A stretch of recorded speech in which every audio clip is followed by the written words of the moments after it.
Universidad del Zulia, Facultad de Humanidades y Educación, División de Estudios para Graduados. Programa de Maestría en Educación, mención Currículo. Asignatura Gestión Curricular. Maestrantes Ida Castillo y Laura Bravo. En esta oportunidad conversaremos sobre las teorías de la calidad. Para iniciar vamos a conversar sobre la evolución de la calidad y cómo ésta ha evolucionado a lo largo del tiempo. Era de la sanción. Enfoque punitivo 2500 a.C. hasta la Edad Media, basado en la consecuencia física del fallo. Destaca el código de Hammurabi, ojo por ojo constructivo, y la amputación fénica de manos a artesanos por errores repetidos. En la antigüedad, el control de calidad se lograba a base del miedo, a través de un enfoque punitivo. Destaca el famoso código de Hammurabi en la antigüedad, Mesopotamia. Un conjunto de 282 leyes basadas en el ojo por ojo. Si un constructor hacía una casa, ésta se caía y mataba al hijo del dueño, el castigo era para el hijo del constructor. Del mismo modo, los fenicios amputaban las manos de los artesanos por errores repetidos. Aquí la calidad no buscaba la satisfacción del cliente, sino salvar la vida propia.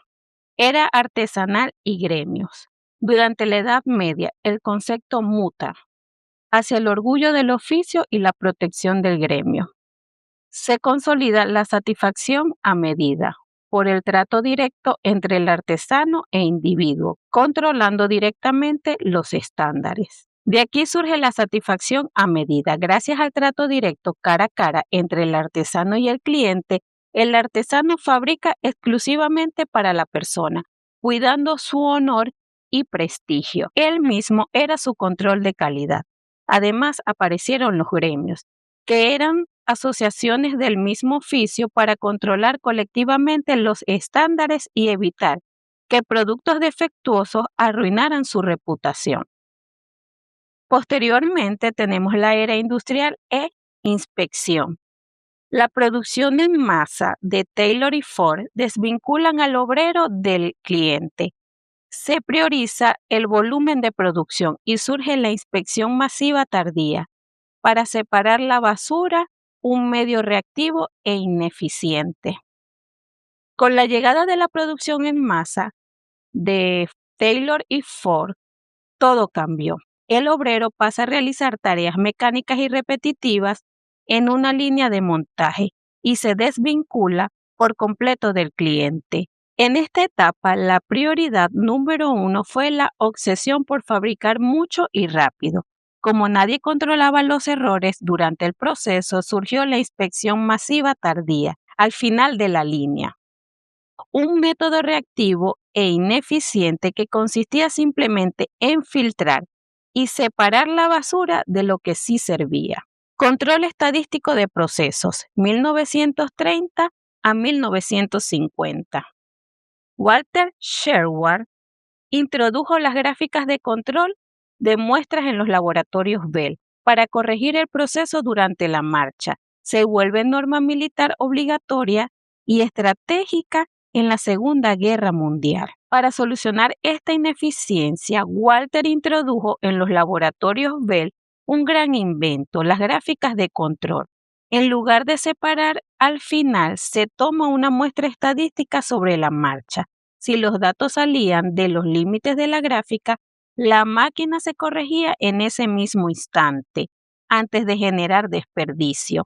Este método matemático se volvió una norma militar obligatoria y estratégica en la Segunda Guerra Mundial, ya que el ejército estadounidense necesitaba millones de suministros perfectos para ganar la guerra. Por último, tenemos aseguramiento y calidad total, 1950 hasta la actualidad. La posguerra japonesa une la estadística con la administración humana. Deming y Juran. Se migra de inspeccionar y separar productos a diseñar preventivamente para la satisfacción total del cliente. Tras la posguerra, Japón quedó destruido y unió la estadística con la administración humana. Se migró definitivamente a la inspección reactiva, al diseño preventivo. Las empresas descubrieron que era más barato diseñar procesos cuidados desde el principio para evitar fallas, trabajando en equipo con los empleados y buscando superar las expectativas del cliente para lograr su satisfacción total. De esta manera podemos visualizar cómo la calidad fue evolucionando a lo largo del tiempo hasta llegar a los autores encargados de estos 5 enfoques que conversaremos a continuación. Entre los primeros tenemos a William Deming, el enfoque estadístico. Considerado el padre de la calidad moderna, transformó la industria japonesa enseñando que el 85% de los problemas de calidad se deben a fallas estructurales de la dirección y no a los operativos. Su gran legado fue popularizar el ciclo Deming, PDCA: planificar, hacer, verificar, actuar, como la rueda de la mejora continua en cualquier negocio. Posteriormente, tenemos a Joseph Juran. Él creó la trilogía, la gestión de calidad. Propuso la famosa tríada de Juran para organizar sistemáticamente la administración de calidad. Planificación: diseña procesos para el cliente. Control: evaluar el comportamiento real. Y mejora: alcanzar procedimientos sin precedentes. Además, hizo la adecuación al uso de la ley de Pareto. Definió la calidad simplemente como adecuación al uso por parte del cliente externo e interno. Fue el gran pionero en extrapolar el principio de Pareto, regla 80-20, al espectro corporativo, demostrando que el 80% de las pérdidas provienen de solo un 20% de la causa raíz. Kauro Ishigaya, la calidad democrática. Para Ishigaya, la calidad empieza y termina con la educación de todo el personal. Creó los círculos de calidad, que son grupos de trabajo autónomos para solucionar problemas en sus áreas. Además, nos heredó el legendario diagrama de espina de pescado, causa y efecto, para identificar visualmente la raíz de cualquier desviación. Posteriormente tenemos a Philip Crosby. La filosofía cero defecto sostuvo que el estándar de desempeño óptimo de toda firma debe ser nulo de errores. Prevenir en lugar de corregir. Su consigna fundamental: hacerlo bien a la primera. Y creó los 4 absolutos de la calidad: conformidad con requisitos, sistemas de prevención, estándar de cero defectos, la medición científica de las pérdidas. Crosby defendía que el único estándar aceptable es cero defecto, y su consigna fue hacerlo bien a la primera, priorizando la prevención absoluta sobre las inspecciones tardías. Creó los 4 absolutos de la calidad y demostró a los ejecutivos el precio del incumplimiento. La calidad no cuesta, lo que cuesta dinero son los desperdicios, reprocesos y pérdidas de reputación.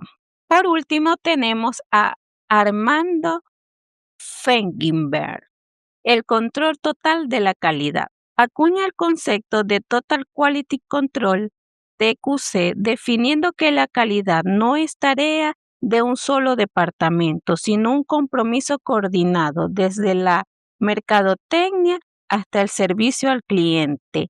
Visualizó el concepto de la fábrica oculta, señalando que hasta el 40% de la capacidad de una planta se desperdicia en reparar fallas, introduciendo el cálculo moderno del costo de calidad integral. Podemos decir que estos 5 pioneros, con sus enfoques, nos permite aplicar la calidad de acuerdo a la organización donde estamos trabajando. Y estos enfoques nos permiten poder solucionar problemas que se pueden suscitar a lo largo de un proceso educativo, con algunas pruebas antes de ejecutar algún proyecto o antes de demostrarlo a un público, podemos garantizar la corrección de defectos, de detalles, para que este proyecto en marcha sea 100% de calidad para la institución educativa. Para finalizar, podemos decir que uniendo la visión de estos 5 pioneros y el aprendizaje de la historia, comprendemos que la calidad es un sistema de gestión que busca el éxito sostenible diseñando procesos perfectos, controlados estadísticamente y enfocados en la satisfacción total del cliente, interno y externo, mediante la mejora continua. Bien, entonces para darle continuidad al punto anterior, nos corresponde presentar la matriz resumida de los pioneros. Estos pioneros que son Deming, Juran, Ishikawa, Crosby y Feidenbach. Tenemos entonces un concepto principal que nos lleva a la reducción de variabilidad, un enfoque estratégico, que es esa mejora sistémica directiva, y esta herramienta clave que consta de 14 puntos. De estos 14 puntos es importante resaltar el punto número 1, que es la constancia hacia el propósito, y el punto número 5, que es la mejora constantemente para reducir esa variabilidad. ¿Qué nos va a permitir esto? Bueno, planificar, hacer, verificar y actuar. Eso nos permite lograr una transformación, una mejora del diseño curricular, una calidad en la enseñanza, egresados mejor preparados y una mayor pertinencia social e institucional. En el caso de Joseph Juran, él nos plantea una adecuación al uso del cliente. Como enfoque estratégico tenemos la integración gerencial financiera y la herramienta clave es esa trilogía de calidad, que no es más que la planificación curricular, desde el punto de vista curricular, por supuesto. ¿Qué tenemos que hacer? Bueno, considerar esas tendencias. Si estamos hablando de una adecuación del uso del cliente, nosotros tenemos que considerar la sociedad, ¿verdad? Como cliente, el empleador y el Estado. Entonces, en ese sentido, la sociedad tiene unas tendencias o necesita trabajar esas tendencias a nivel global. Y los empleadores buscar ese perfil de egresado que me permita responder a esas tendencias. El Estado, bueno, debe todos sus esfuerzos centrarlos para que este profesional tenga las competencias integrales, profesionales y se pueda lograr esa trilogía en la calidad. Para Kauri Ishikawa, que tiene como concepto principal el control participativo integral, el enfoque estratégico es la democratización y capacitación. Tiene una herramienta clave que es la espina del pescado. Nos imaginamos entonces esa espina de pescado donde nosotros tenemos que considerar las 6 M, que es la mano de obra, los métodos, los materiales, la maquinaria, la medición y el medio ambiente.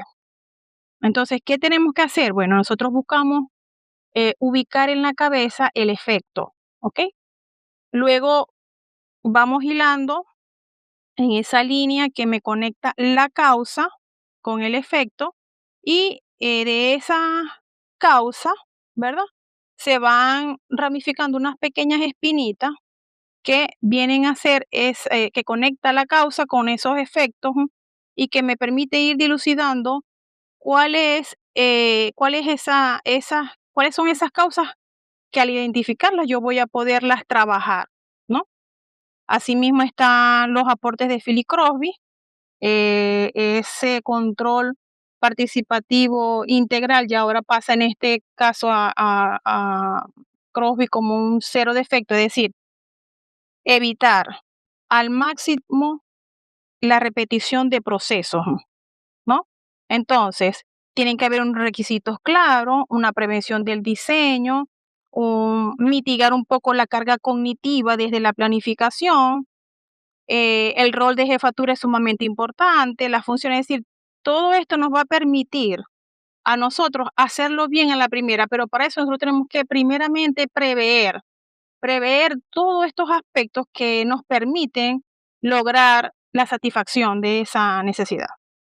De luego está Feidenbaum, que bueno, él nos plantea una calidad total, un enfoque estratégico que tiene que ver con la gestión sistémica integral y tiene como herramienta clave las métricas de la fábrica oculta. ¿Ok? Entonces, desde este punto de vista, ¿cuál es el costo de prevención? ¿Cuál es el costo de evaluación?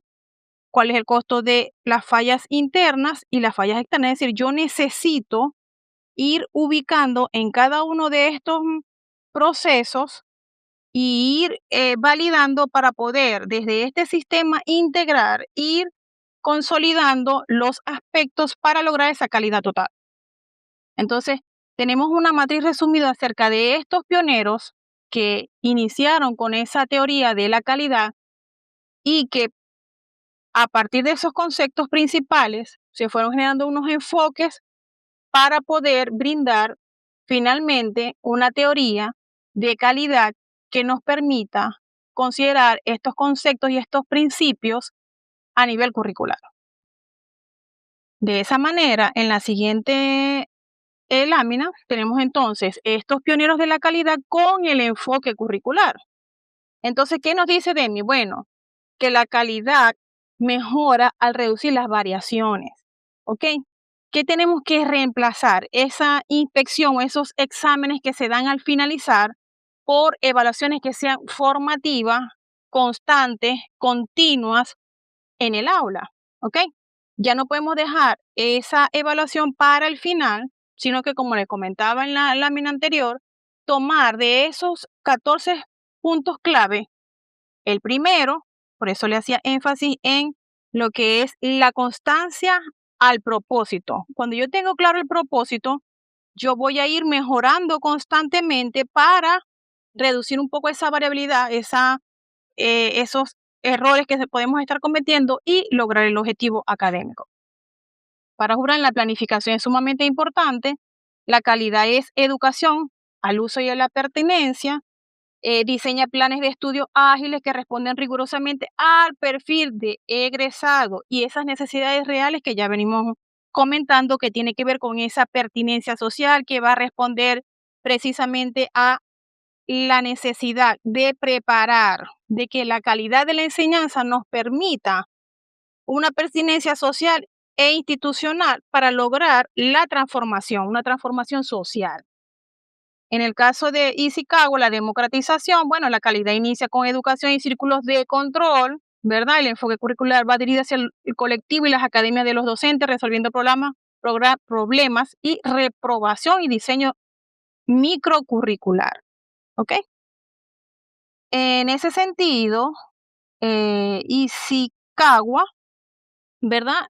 Con esas 6M nos permite ir considerando los docentes, la didáctica, la evaluación, los contenidos, los recursos, las plataformas, todo lo que se utiliza para poder ir evaluando a nivel curricular y a nivel del contexto y de los estudiantes. ¿Ok? Para Crosby, la calidad radica en la prevención y no en corregir errores. Entonces, nosotros tenemos que generar ese andamiaje que es pedagógico, que es andragógico, que nos permita prevenir, ¿ok? Y que preventivamente nosotros podamos evitar el fracaso escolar de nuestros estudiantes que mañana un día van a ser unos profesionales. Entonces, para Crosby es sumamente importante tener cuáles son los requisitos claros y válidos, cómo está la prevención en el diseño de los materiales, como le venía comentando, cuál es el rol de jefe de cátedra de la directiva, cuáles son sus funciones, cuál es el perfil del egresado, cuáles son las pautas institucionales, cuáles son las pruebas. Claro, todo esto él sugiere hacer planificadamente todos estos procesos antes de poder aplicarlo, es decir, unas pruebas en grupos pequeños para después entonces ir mejorando y evitar esos errores. Y para FEIBAN, bueno, el control de calidad total, que involucra a toda la organización. En el enfoque curricular sería el plan de estudio, que requiere un soporte total, administrativo, de infraestructura, la capacitación del docente, que son los actores del quehacer, ¿no? Educativo. Entonces, desde DEMI nosotros podemos probar estas nuevas estrategias didácticas, ¿verdad? Y medimos cómo funciona en el aula. Ajustamos sobre la marcha, repetimos el ciclo y para siempre queda listo y mejorado. Si lo hacemos desde el punto de vista de Juram, vamos a planificar el currículo según nuestros clientes, controlamos los indicadores, ¿verdad? Esos indicadores de aprobación son semanales, armamos un proyecto. Este proyecto tiene aspectos técnicos para erradicar el regazo estudiantil crónico. Para CROSBY sería entonces, bueno, definimos los requisitos pedagógicos con total precisión, ¿verdad? Capacitamos perfectamente a los profesores antes del periodo y diseñamos las guías instruccionales sin errores conceptuales. Nos permite generar un formato. No tenemos que tolerar ese proceso de error y bueno, no, tenemos que más bien ser impecables a la hora de buscar esas mejoras, de definir esos conceptos, de definir todo lo que tiene que ver con la asignatura a desarrollar. Entonces tenemos como conclusión que la calidad curricular trasciende, ¿verdad?, de la lógica industrial, de la estandarización. Ya no estamos hablando de un proceso mecánico, no. Su propósito fundamental es cultivar un aprendizaje significativo, dinámico y centrado en el desarrollo integral del estudiante. Ya no basta con que el estudiante aprenda conocimiento memorísticamente, mecánicamente, no. Nosotros necesitamos que él entienda que está trabajando por una meta personal, familiar, profesional y social. Es decir, un currículo no es estático, es un sistema vivo, flexible, que se autoevalúa permanentemente mediante ese trabajo colaborativo de todos los actores del quehacer educativo. Llámese estudiantes, profesores, jefes de cátedra, directores, decanos, es decir, una línea que involucre a todos los protagonistas de la institución educativa. La calidad curricular no diseña procesos en serie, cultiva el pensamiento crítico y la autonomía del estudiante frente a los rígidos moldes del enfoque fabril. Es decir, nosotros ubicando una metodología basada en la resolución de problemas nos va a permitir que nuestros estudiantes pongan en práctica sus conocimientos, ¿verdad? Entendiendo que esa va a ser su labor al egresar de la universidad, al egresar al campo laboral. Entonces, para ello nosotros tenemos que ir considerando qué vamos a tomar para lograr esa calidad educativa y que nos permita un impacto social y una transformación, porque es lo que realmente nosotros necesitamos. Es decir, ya el currículo no puede meramente centrarse en resultados, sino que más bien nosotros tenemos que buscar la descentralización, que no sea un proceso mecanizado, que no sea la división del trabajo solamente, o que sea, bueno, producir en masa, voy a producir en masa, voy a producir en masa profesionales. Bueno, a mí me interesa graduar profesionales. No, yo necesito como universidad, como institución educativa, entender mi rol como universidad, blindarme con todo mi equipo, es decir, con los docentes, con los jefes para juntos poder consolidar y contribuir a través de ese perfil que ya fue considerado con base a las tendencias, con base al empleador, con base a la necesidad social y sentida. Es decir, luego de haber construido ese esquema, yo me preparo con mi equipo, con ese equipo que recibe a estos estudiantes que están en formación, considero cuáles son esas debilidades que puedan traer, dada la circunstancia y todo lo que tenemos en el sistema educativo venezolano y esas precariedades, y comienzo a partir de ese análisis, de ese diagnóstico, a trabajar debilidades y comenzar a trabajar como universidad esos componentes de formación que están dirigidos a ese ser integral, es decir, el saber hacer, saber ser y saber convivir, ¿no? Porque realmente tenemos que considerar que nosotros tenemos una labor fundamental como universidad, esas tres funciones, lo que es la docencia, la investigación y la extensión, nos van a permitir desde el espacio universitario generar profesionales integrales, conscientes de su rol protagónico en la transformación social. Y eso solamente es posible si nosotros desde el currículo comenzamos a gestar esos cambios, comenzamos a evaluar constantemente para que tenga pertinencia. Es decir, cuando el currículo se evalúa constantemente es que ya haya salido una corte, haya tenido un año y que se evalúe cómo ha sido el desempeño de ese profesional en su contexto laboral. Entonces yo puedo decir, ok, ¿qué me funcionó? ¿Qué no me funcionó? ¿Qué voy a mejorar?